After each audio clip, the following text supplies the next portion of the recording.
Hola, soy Carlos Pacheco, soy dibujante profesional de historieta. Comencé colaborando con editoriales españolas a mediados de los 80, pasé a trabajar con Marvel y con DC en Estados Unidos. He realizado colecciones como X-Men, Avengers, Fantastic Four, Capitán América, Superman.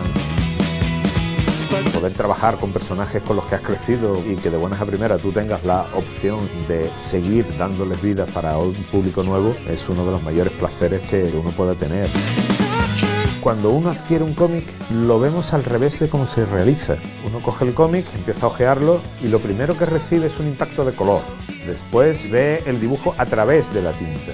Luego ve esa narración, esos personajes moviéndose a lo largo de las viñetas y luego lo lee. El dibujante tiene que buscar un equilibrio de manera que el lector desee entrar en la historia.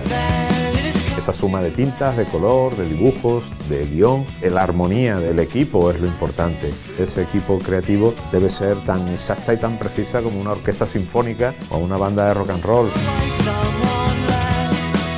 El cómic es mucho más que un dibujo, el cómic es una narración. En este curso de doméstica haremos la aplicación práctica para la realización profesional de una historieta, para mostrársela a cualquiera de los editores que vienen buscando talentos, para saber cómo es un verdadero guión de Marvel, un guión que está hecho por Gerry Duggan. Cogeré una serie de secuencias para poder trabajar en ellas con todo detalle. Leeremos el guión, analizaremos en qué consiste, seguiremos con una búsqueda del material de referencia, pasaremos después ya a la realización práctica de bocetado. En función de lo que necesitamos contar en el guión, realizaremos el acabado final de ese lápiz, dándole peso, consistencia, volumen y por último hacer un ajuste a través de medios digitales, de Photoshop en particular, y acabaremos de una manera definitiva con una serie de indicaciones en la que mostraremos algún efecto que queramos con la tinta, que ya eso será realizado por otros profesionales o bien con el color.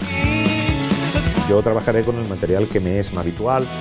La persona que debe acercarse a este curso debe traer una serie de conocimientos mínimos. No se va a enseñar a dibujar en el sentido estricto. Cualquier aficionado a la historieta tendrá ocasión de ver cómo se trabaja realmente de manera profesional. Creo que es una ocasión que yo mismo como aficionado me hubiese encantado tener fe y espero que a vosotros os sirva de algo. Estoy seguro de que sí.